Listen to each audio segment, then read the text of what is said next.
Hey everybody, we are live once again. Zenny 62 back for interview with another great Oaklander. We had Liz Abram on earlier talking about being a zookeeper. She is one of Oakland's Black zookeepers, and really happy that Aaron Harrison. I want to thank Aaron. Hey everybody, we are live once again. Zenny 62 back for interview. And I love that. That was my bodyguard back there, and just basically repeating what I just said. I love the fact that Aaron called and set that up.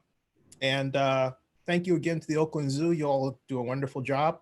And back again with my friend Phil Tagami, and we're picking up where we left off, talking about Oakland businesses in the pandemic. And also, hey, for those of you who are fans, you'll notice that I'm using Zoom, and I gotta admit, I like it. That's another story. Phil? That's an improvement. Yeah, it's quite an improvement. I was skeptical. It had some bugs, but they really gotten their act together, and I'm glad you turned me on to this. Although I thank Mason Riggs, Zenny62 blogger, for turning me on the StreamYard. They both have their advantages, but that's another story. Hey Phil, first of all, how are you doing today? And picking up where we left off about Oakland and businesses during the pandemic. Where are we? Well, thanks for having me back. I would say where we kind of left off was we were talking about what's important and what's going to be discussed really, I think, in the November election, and how this is a part of it. So context, if we could. One, we just enjoyed the 11.5-year economic recovery. I think it's fair to say that the city of Oakland's budget was larger than its revenues, I should say, were larger than it had really ever experienced, and continued to grow due to property taxes and sales taxes and other revenue and income streams it has.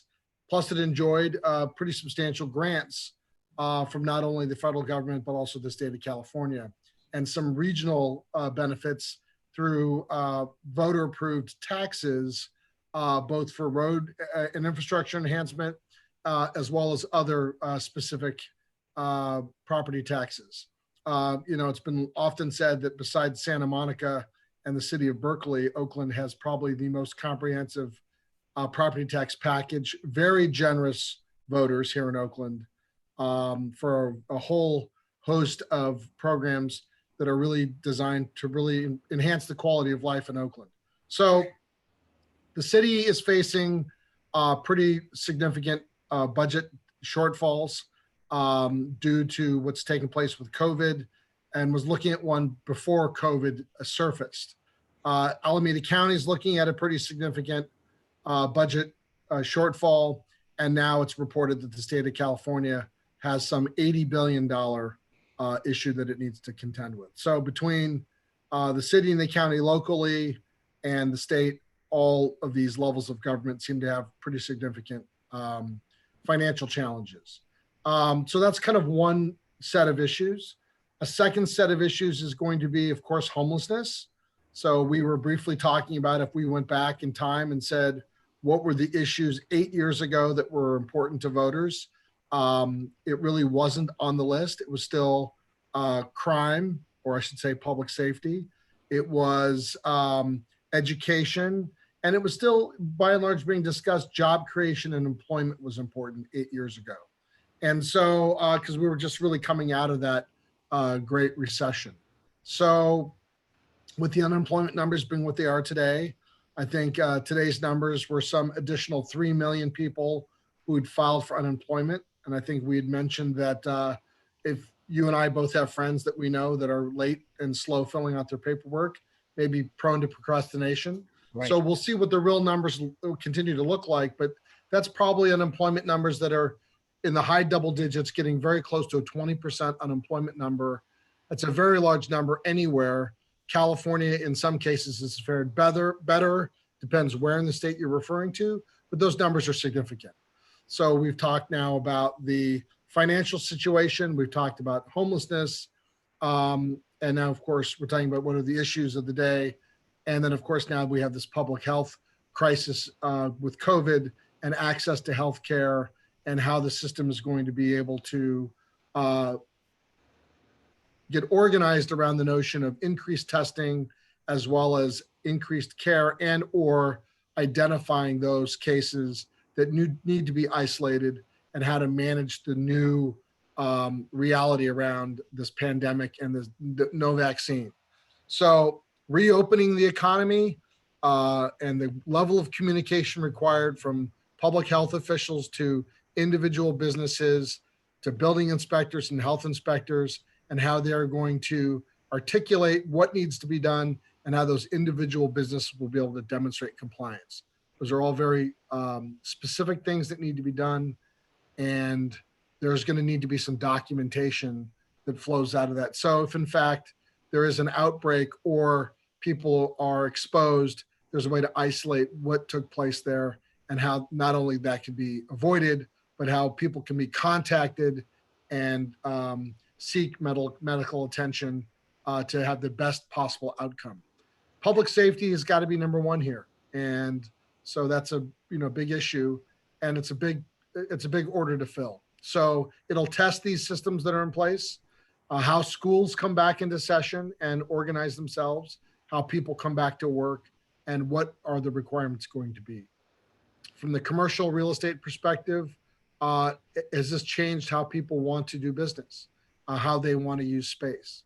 We had converted the word office from a proper noun to a verb in people saying how they office and where they office.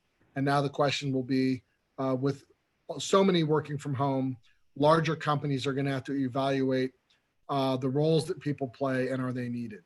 Where there might have been tests or challenges to the perception of productivity, there are going to be more, I think, focused measurements of that type of productivity. And so for a lot of companies that did a lot of layoffs or furloughs, as people like to say, there's going to be a reevaluation of what's needed to support their business, as well as potentially recapture some of the business that's lost. And how people do business, I think, has now changed. Are you satisfied? Because I know that the city has placed pretty much a moratorium on collecting property taxes, but I don't know for how long. Is there a match between the cessation of collecting property taxes and some sort of communication to the government that says, hey, here's our loss, can you please compensate us for X? Or for that matter, to Gavin Newsom, since the governor has, I believe, secured $17 billion for the state, somewhere in that area, something like that. I can only speak for myself just from a practice of always having paid my property tax in the prior calendar year. So we've made the second half of the payment, if you will, all before December 31st to take advantage of the write-off, if you will. So, our situation would be our property taxes is paid. How other businesses address and deal with that, we need to look at. I know many people who continue to pay their bills, God willing, and they're grateful they can pay their bills. Everyone's not so lucky. And so this is one of those moments where we have to take a real hard look at the ability or even the survivability for a very large segment of our community to make their basic needs, to meet their basic needs. We're talking about paying the rent. We're talking about food. We're talking about gas for the car, insurance payments, and the like. There are parents who have prepaid for their children's private school and they're homeschooling their kids, and the schools are still not shy to make the request for the tuition payments if those children are going to remain enrolled in those private institutions. So, this is a whole new set of issues that hasn't really been dealt with in the past and that people are now grappling with. I can't say that I have many answers, if not, better yet, very few answers. for how this is going to unfold. It's going to be a very individual and personal set of decisions that people are making on how to navigate where we're going. I wanted your take on something before I ask. This is a related, but it's something that's been on my mind. When I was 7 years old, John Kenneth Galbraith was my intellectual hero. Well, still is today. He wrote in A Life in Times, among other books, that he was the administrator of the price controls during the war. And when he went to work, created a gigantic table of where prices for different commodities, metals, activities would be placed, controlled. When we were attacked December 7, 1941 by Pearl Harbor, he went to work the very next day, which was the 8th, and boom, went on a combination of telegrams, all the communications of the day to basically tell the heart and soul of the United States economy to not set prices beyond a certain level. They controlled interest rates for 5 years. Yet today, Gary Kahn, who is the former chairman of the Council of Economic Advisors for President Trump, says, we can only put out so much money because the world will only buy our treasury bills by a certain rate until interest rates go up. And I'm thinking, wait a minute, did we forget how to do economic planning, where we would have a plan for this and peg and control the rates, and say we can do X and we'll control rates for 5 years and deal with it beyond that? I mean, where are we? Why do I get the feeling that we're sort of almost operating on a Wild West sort of way?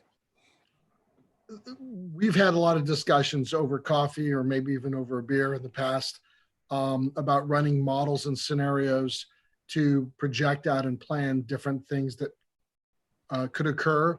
And those were, at the time, we referred to them as dynamic systems. And there are different layers that could be built into those models. And I would say we're into a set of scenarios which are more multivariates right now. So any number of outcomes can spring from a conclusion, and there are a series of unintended consequences that precipitate out of that. I'm sure there are people who are looking at that carefully. I can't say that I am outside of my own sphere. The federal government seems to have a fair degree of tension with some of the states right now on a host of issues. Again, not to oversimplify, but the discussion regarding how the president, in essence, offloaded the obligation for reopening to every state on an individual basis was, in some cases, politically deft, meaning he let the governors handle this as they see fit, but in some cases didn't give them some of the tools they might need to then solve those problems by not nationalizing certain things under his powers and authority to give them the buying power and the supply chain and logistics that would come with the federal government putting its shoulder to the wheel and saying, we're going to take more of a emergency or wartime footing. It's been the state of manufacturing and production in our country, besides from food products, has continued to diminish over the years. And in the last decade, even food, in some cases, is starting to move more and more offshore. And that is both from farming as well as from meat products and the like. So it's time to kind of reevaluate where that stands by way of the food safety, I should say, and supply chain security. And then when you raised commodities, that's important too. And so there are a lot of commodities that are commonly exported. Wyoming is the Saudi Arabia of soda ash, for example, and has a very high quality trana, which is used for not only making glass, but also making detergents, and needed anywhere that's done, and a very important commodity. as one of many examples that you could give. So I have to tell you that maybe I'm suffering from a little bit of myopia, where a lot of the focus I've been putting lately is on our local situation. Working with a gentleman named Doug Ng, who's an Oakland native, who runs a cooking school in Emeryville. And he's focused on raising money to provide meals to senior citizens Glad you who talked. I was are thinking about that. people who, in essence, have fallen through the cracks, and they're not normally in need of this type of assistance, but now because of the circumstance, they find themselves in need of this assistance. So he is basically serving some 2,000 meals a week, and has made this commitment to do this for 2 months. And so I've teamed up with him, and some others have volunteered to raise some money to help cover those costs for those seniors, to make sure they have not only a healthy choice and a safe choice, but can also minimize their need to venture out or travel if they have their high needs and they have underlying conditions that would make them more susceptible.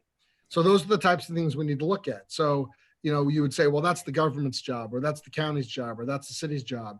And, you know, we are the city. I mean, all of us residents who are active and involved in one way or another, play a role by doing our part, following the rules, or providing assistance when necessary.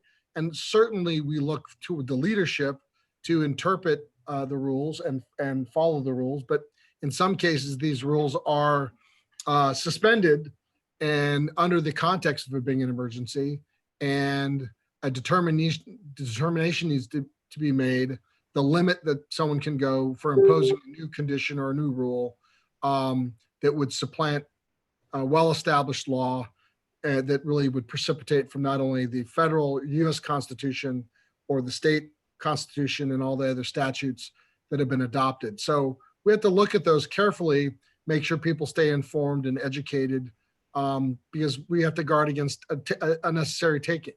How do we go about having civic engagement, a real dialogue, or maybe even a healthy debate under these circumstances, juxtaposed to just giving someone literally a written consent, a blank check to impose condition as they see fit to address what they perceive as an emergency, to the benefit of some, to the detriment of others, all in the context of public health and safety.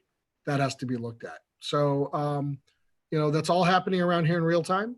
And I'd say in some cases, our local officials have responded well. In other cases, I think we need to take a harder look. Recently, the city council called a meeting and was unable to conduct its business because it was unable to pull a quorum together. And we mentioned that, I think, in our last time we chatted. And so it raises a certain set of questions that in an emergency, if you don't have a quorum and you need to do something immediately, you know, what powers are reserved to the mayor or the city administrator to act for future evaluation or ratification? How long are those powers bestowed upon that individual? In the case of the county, the Board of Supervisors passed a resolution in early March, giving very broad authority to Dr. Pan, who is an acting public health official, to make the determination on how to interpret what the state of California and the governor's office was handing down by way of order and decree. And that's a big challenge. And those are big shoes to fill for anybody. So the question will be, at what point in time the Board of Supervisors reevaluates performance to see if any other checks and balances or management tools need to be utilized to ensure that whatever's being decided is done in a reasonable and transparent manner, and one that doesn't trample not only rights, but in this case, the Bill of Rights. Ignacio de la Fuente, former council member and council president, who and I both know very well, sent me a letter, which you may have gotten, email regarding the city council and what he thought was a sort of a abuse of power. And I'd like your response to it here. He says, residents of Oakland, please get involved. wake up, President of the Council Kaplan and her cabal are introducing more changes to the police commission that will literally give them power to run the police department operations, discipline, and fire police officers. He then goes on to say the commission's already the most powerful commission in the country. And then he says the unelected body has no accountability or law enforcement expertise. And then he says November 5th is coming, and he mentions which seats are open and so on. But what do you think about that argument, and how should we think about the police commission and these issues in the context of what we're going through? That one, that's an interesting topic. As you may remember, and if you don't, I'll clarify. I threw my hat in the ring to be willing to serve the city on the police commission after the voters of Oakland decided that they wanted to have some form of independent oversight. I was a finalist. I was not selected. I think that the politics around that were more out of concerns regarding my litigation with the city at the time, feeling that I'd have some form of conflict because I was suing the city for a breach of contract on another matter.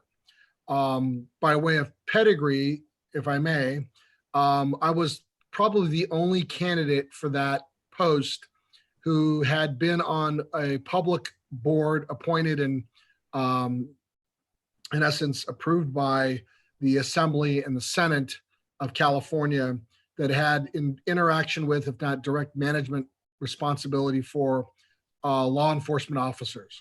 So to clarify, both as the president, chairman, and member of the California Lottery, I had direct responsibility for law enforcement officers that represent the California Lottery. As well, when I served the state of California for the State Parks Commission, many of the park rangers for the state park system are also law enforcement officers. And just a sidebar, there have been many attempts over the year to realign them to be part of the California Highway Patrol, but still remain independent. And then lastly, really 1999 to 2002, as a member of the Oakland Port Board of Commissioners, and as then the president of the Port Board, had the responsibility to seek enhanced security services for the Oakland Airport, and had the option of creating a port police unit that was specific to the Port of Oakland, which is well within the rights of the port to do, or to contract for those services. And ran a request for proposal that went to both the chief of police at OPD, Richard Word at the time, and or then the sheriff. And due to staffing availability and the ability to meet the immediate need to properly secure the airport post 9/11, the Port Board, and I also had supported the selection of the Alameda County Sheriff, with the understanding that we would reevaluate the performance and the readiness of OPD to provide that service to the airport 6 months in, and then again a year later. And within that 6 month threshold, OPD was not ready, so we stayed with the Sheriff's Department. And then a year later, the Oakland Police Department was ready enough, if I recall correctly, to be able to fill some of the full-time equivalent positions and shifts. And I think to this day, both OPD and sheriff's deputies handle and share those responsibilities at the Oakland International Airport.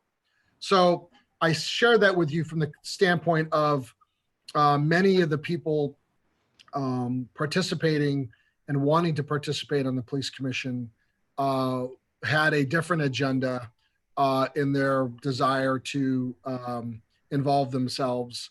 But I think there was a pretty consistent theme that everyone felt the need to really look at all the pieces that made up the Oakland Police Department before looking and evaluating it as a whole.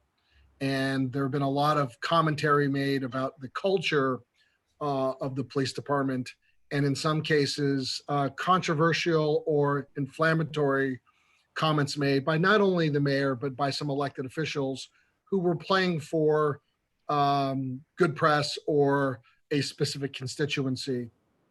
But lost in that was the responsibility to, in essence, hold a degree of trust and respect and maintain accountability from the institution and the men and women who make up the institution. So, no one wants to be painted with one brush. There are a lot of complexities to this, and well-reported history of issues and problems with the organization, in many cases due to breakdown in basic management and or accountability through lack of reporting or lack of following specific protocols. But it also has to be said that the job that we've asked the modern law enforcement officer to do in our community is really 5x of what it was maybe 20 years ago. And not dissimilar from the difficult and complex role that state park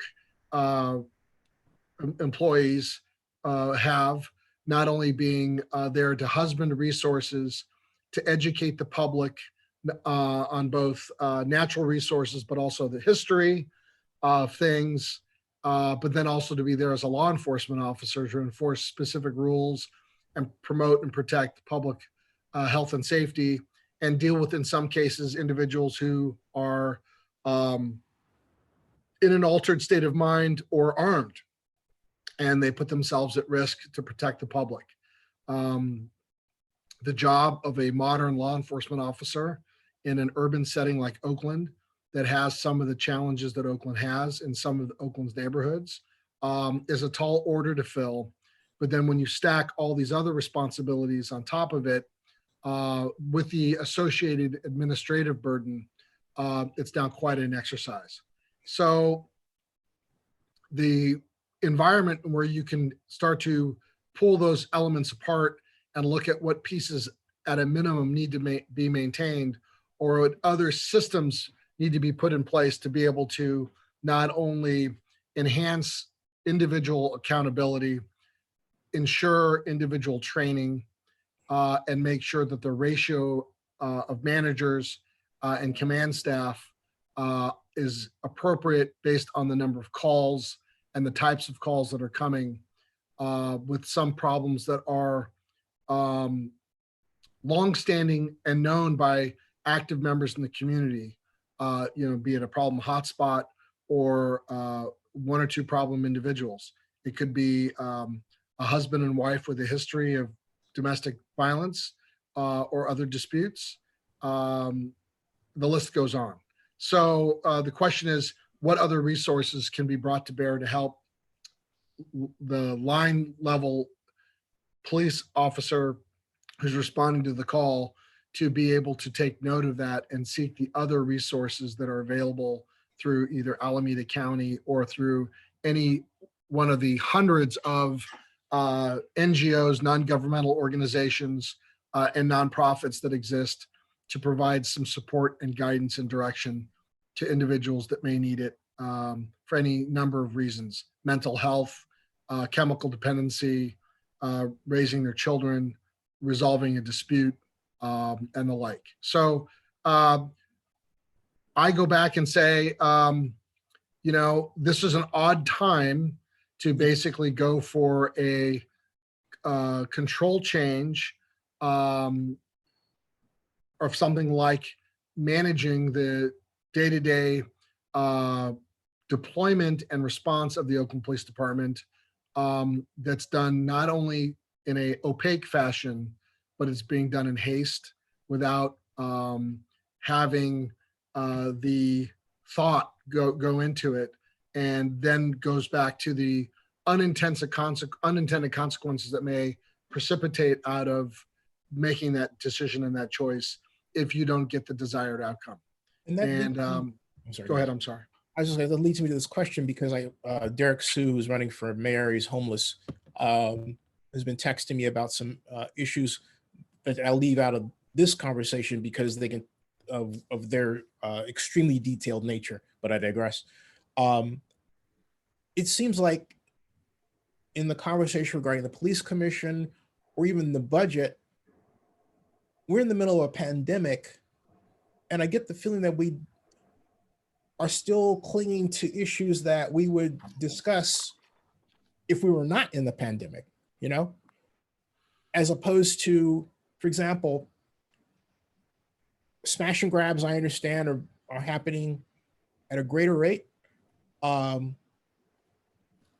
I'm concerned a month down the road, we have enough to pay police, or will we have a society where certain people believe it's open season, or, and for example, at Adam's point, we have 2 cases of peeping Toms. I have a video up on Oakland News Now, thanks to a next door user who passed it to me, of a person. But you look pretty good in their videos, Jimmy. Yeah, thank you. I appreciate that. A bad joke. Oh no, that's okay, because I wasn't wearing spray topsiders and I'm not white. That was the peeping Tom. But true, right? So hey, you know, I can introduce them and say, hey, this is the guy you're after, right? Well, folks don't go after anybody in vigilante form. I think we've had quite enough of that already.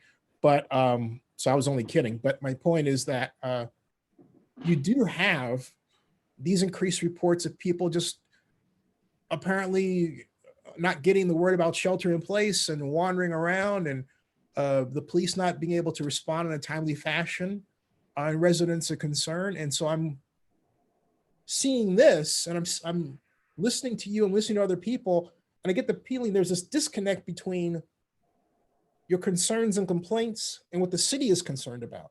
Well, you know, I think you said an important thing, which was that there's the question is just the right time and place to be doing this. And I would say some normal business needs to continue to be conducted. Mhm. So that's important. I think being very clear upfront of what the process is and what the process will be, so the community has the opportunity to be engaged, informed, ask questions, vet the facts that are being presented, cull the best practices that other communities may be using to address these issues, and then basically render a fair return and a decision that would ultimately be accepted and adopted as policy. That takes time. So my father used to make reference, some people think that it's inappropriate, but I'm invoking my dad, so I'll use it, that 9 women cannot make a baby in 1 month, that certain things just take time. And so with our municipal code, or with our policies of how we govern, I think we need to be very careful to be mindful that adopting an emergency ordinance is one thing, providing a very specific sunset or very specific measurements. But when we're looking for long-term change, we invoke the English maxim that say hard cases make bad law. And so in some cases, I think you want to take a real look at not making these judgments in haste and making sure you have a full understanding of what the facts are, besides what may be popular or feel right at the time. So, you know, I'm a very good complainer, but I think that's living in the identification of problem, not necessarily providing the solution. And I think individual desires or preference aside, and we're saying that someone's being put in the role of identifying and providing a path for an institution, I think that is a much more patient exercise, and one that comes with more engagement and more involvement, not less. So I could complain that our public health officials have not engaged the local community enough, but I can only imagine how they are literally running from meeting to meeting, gathering the information that's actual hard data, sharing with people at other counties, talking to officials at the state of California, talking to officials on a national level, and trying to get a guide into direction, fielding a lot of phone calls with people with questions that want to know what's going on. concurrently, you could then say, does that responsibility then go to the Board of Supervisors to engage a public dialogue and discourse to collect information and data from the electorate or the population? And the city council, what does each council member in their district, the mayor or the council member at large, what are their specific set of responsibilities in and around this area? And then how are those different branches of government or those different levels of representative working together? And then there's the members of our assembly and the Senate, and then our congressperson and our senators. So instantly we see that there's this pretty complex universe of players who have different roles and different levels of jurisdiction, all that in some way, shape, or form touch the issues that are presenting themselves today as a crisis. And before we then flat head off in one direction, deciding that we know what's best, are we aligned with what Berkeley is doing, with what Emeryville's doing? And then if we leave Alameda County and ask the question, well, what's happening in Orinda or Contra Costa County? Mm-hmm. And getting in my car and driving to Sacramento, you would stop and say, well, wait a second. You know, if you had business there, or you had legitimate purpose, you were essential, and you're going, or if you own property and you're heading up north and you're going to Colusa County or somewhere else, now you have justification. And then you stop and say, okay, there are different rules there. Well, what's to stop someone from those outlying communities that may be opening early to come to Oakland? And then what rules are we enforcing here? So that communication, agency to agency, government official to government official is important. But I go back and say, there's a little frustration I'm hearing of lack of engagement from local elected official to community by saying, send us your information, send us your suggestion, your ideas, go to this website, fill out a form, tell us how you want to reopen your business, tell us what your concerns, and we're going to see if we can direct you in the right place. Yeah, I'm glad you said. I'll add, if I may, just to finish, and then we have organizations like the Chamber of Commerce. We have the Jobs and Housing Coalition. Right. We have the Oakland Builders Alliance, all of which are in a dialogue with their elected officials. And there's, virtually hundreds of organizations, all have their, some cases, regional chapters, statewide chapters, the California League of Cities, the list goes on. And the dialogue is occurring at those levels too. So how are we making this information more available so someone who might express frustration can understand that there is a dialogue going on and where's the right place for them to plug in if they want to play a part? And some people would say, well, if you weren't already plugged in, it's too late. No, there's plenty that needs to be done and everyone needs to do their part. And if there's someone who has the interest and the willingness and the aptitude to dig in and be helpful, we should invite that, not discourage it. And so it summons the best nature of people, these types of moments. So there's a lot to be done, and more hands in this case could make less work. Now the question is, what's a constructive way to do that? So I think that's the real thing is I want to complain sometimes, and that might come out in social media. And then if you temper your opinion, you might invite somebody who's there to talk about partisan politics. And they might be there to talk about the elections in November or some other issue.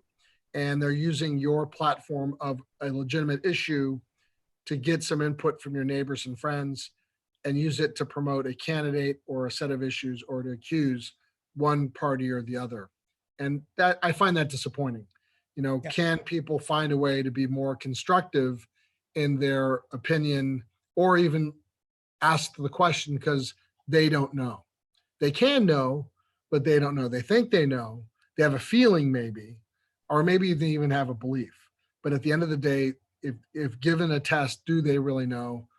No, they don't. Do they have firsthand knowledge? No, they don't. So I'm not a doctor. I'm certainly not a public health official. And I know enough to know that I am not, and I don't know that.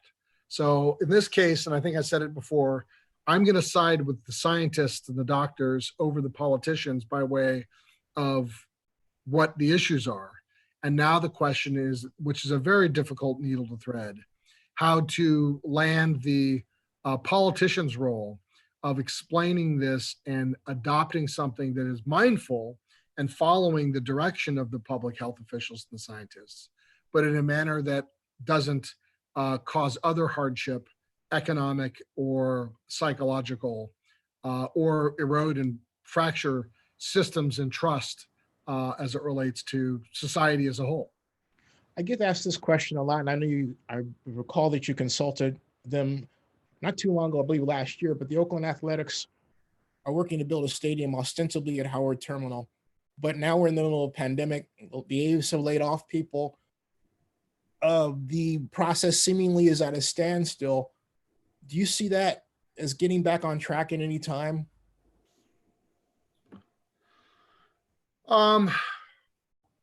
There are a lot of people who have a real interest in baseball, who find it a very important part of our culture as Americans, clearly as who follow the local team and root for the local team. And you have to applaud that. As a business, is a lot of complexity to Major League Baseball franchises, and certainly a great deal of complexity around sports facilities. You would probably be one of the resident experts or regional experts or national experts on the NFL and Major League Baseball. And you've talked to a lot of people who do nothing but this professionally. And so for the limited study and involvement I've had, see a great deal of complexity with the site that they've selected as their primary site.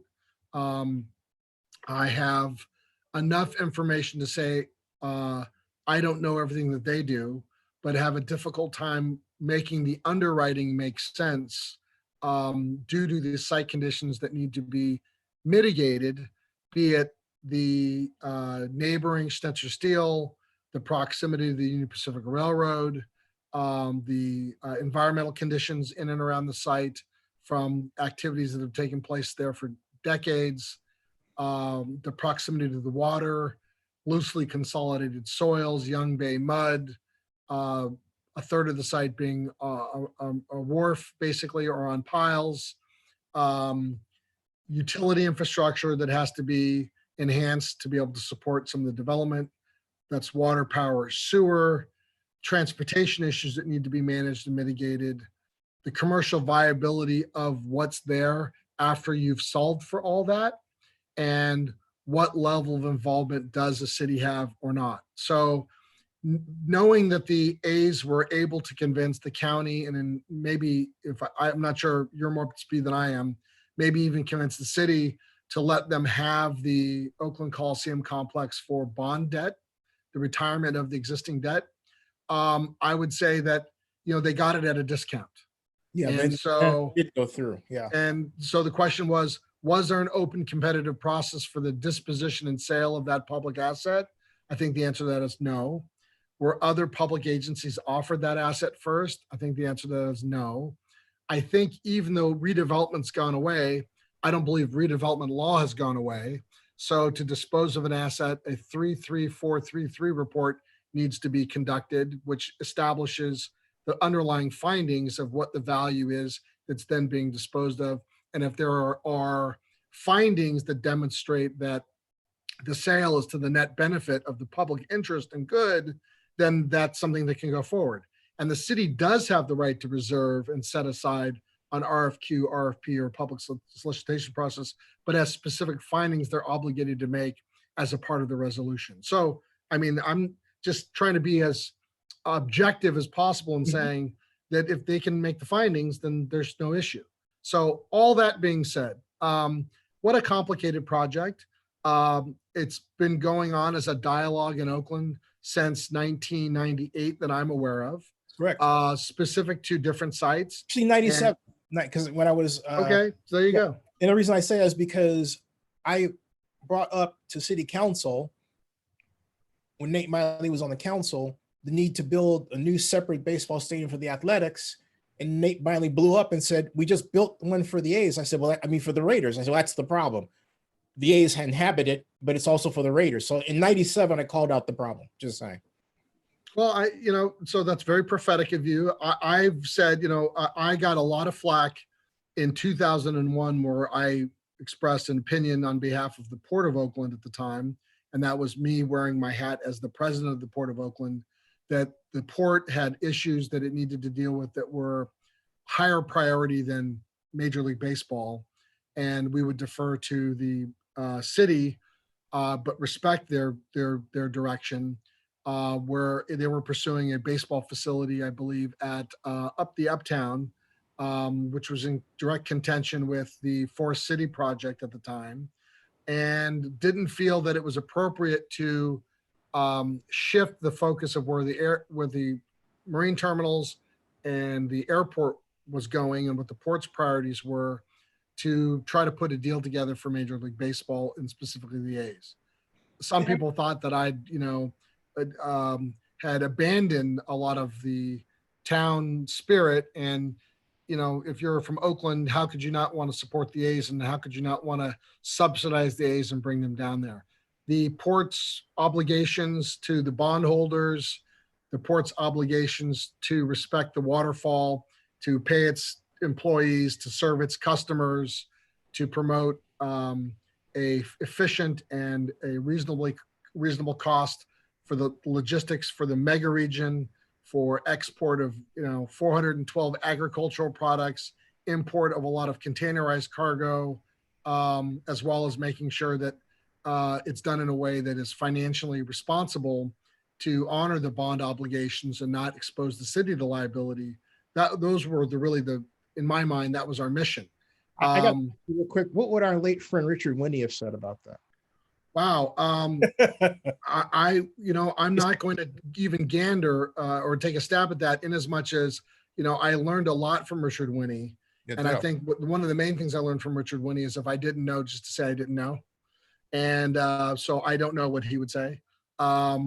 He was certainly someone who was kind enough to take the time to provide illumination, and I'll use the term even education for me, as I was trying to tackle some issues through those years, and gave a lot of well-known and very polished politicians very good counsel along their way.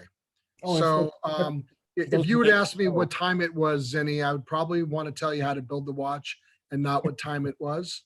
And so, I'm someone who would want to weigh into the details more before coming up with an answer. And so I'm just going to leave the baseball question and just say, from my vantage point right now, there are a host of challenges. I think there's some very thoughtful, well-intended people trying to solve those answers.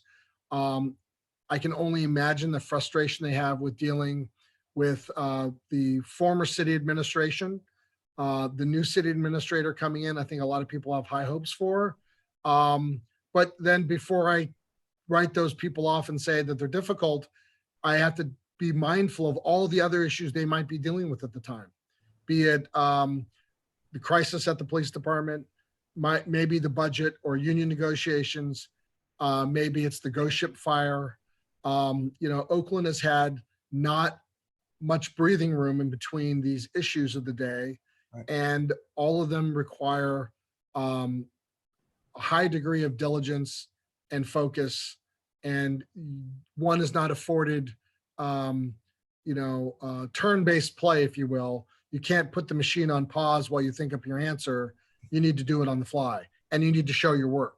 And so these are areas where Oakland has had challenges. Just a point, Richard Winnie was a former Oakland City attorney, Alameda County Council, friend of many, mentor to me and Phil as well. He passed away in 2006, I believe. And the reason why I brought up baseball and Howard Terminal was because the California governor on October 11th last year signed into law the ability for redevelopment to be used down at Jack London. And I did a quick calculation, basically $2 billion assessed value, 40-year bond period would raise $1.4 billion from that area, which, if you read the legislation, can be used for everything around the city, That's the way it was written, including base closure issues, economic development, affordable housing. So that's why I asked. It was a very quiet power play that I felt citizens were not appropriately informed about. Excuse me, I might have missed the first part of what you said because I was rustling some papers here, but in essence, that financing mechanism would rely heavily on increase in property tax and sales tax. Yeah, if it were Right. collected. Yeah, right. Because the idea was that And so I just was asking the qualifier in that whoever would run that model a year ago Mhm. would need to run that model for today, Right. and not knowing where things are going to be in the next 6 to 10 months. It's a Exactly. whole different model than what was. Precisely. And that's why I was asking about that in the context of everything else. Hey, close us out out of respect for your time. Talk to us about the trains behind you. That's a cool backdrop you selected. One of the locomotives that's over my left shoulder, or your right, if depending where you're seeing it, is a new Tier 4 locomotive that we acquired for the Oakland Global Rail Enterprise through a grant that was given to us by the federal EPA in conjunction with Cal EPA, the California Air Resources Board, and the Bay Area Air Quality Management District. And that's a Carl Moyer program is what it's referred to as. And so that's a very expensive locomotive. There's just a few of them that operate in the state of California, which is the cleanest form of locomotive that would handle, unit trains of cargo for the last mile service at the Port of Oakland. So one of the many mitigation mandates we had agreed to through the CEQA process when we got our entitlements in 2013 for the redevelopment of the former Oakland Army base was to make sure that we provided reduced emissions through our operations that would be not only established from a baseline, but measured on a continual basis. So we, as a part of this program, we installed multiple air monitors at the base, which report every 72 hours on a continuous basis. So the data is embargoed for 72 hours by the Bay Area Air Quality Management District and made available. And then to make sure that all of the equipment that's operating as a part of it is really best in class and meets a desire to improve conditions, not maintain existing conditions. So that was really one of the pillars, if you will, of the project, besides creating good paying jobs and enhancing throughput to build the economy. It was to do so in an environmentally responsible way. And so this is one of the mitigations made visible that we were obligated to do and that we fulfilled. And it's a good project. In interest of full disclosure, Insight Terminal Solutions, of which there's a partner, is a client of I want to clarify that, Zinni. They're a tenant of ours, so they're not a partner of ours. And so I would say that we'd like to think we're very collaborative when we work with people, but it's important that we clarify. So we're a sub landlord. We lease the land from the city of Oakland, and we have conveyed a lease to Insight Terminal Solutions to operate the bulk marine terminal, and then we've retained the rail right away, and we're in a joint venture with West Oakland Pacific Rail, which is called Whopper, to provide the last mile switching service for the Union Pacific Railroad and the Burlington Northern Santa Fe. And we operate as OGRE, which is Oakland Global Rail Enterprise, or OGRE. And as some have referred to as an unfortunate name. Or, hey, there are good ogres, right? In this case, I'd like to think that's the case. I mean, look at Shrek, right? So there you go. That's right. There you go. Go right in. Hey, Phil, stick around. But folks, I want to thank everybody for tuning in. And I want to say, hey, subscribe to Zinni62 on YouTube. Bookmark oaklandnewsnow.com. And stay tuned for even more guests. We got a nice rolling list of Oaklanders coming through. We'll see you. Thanks, Phil. See you, Zinni.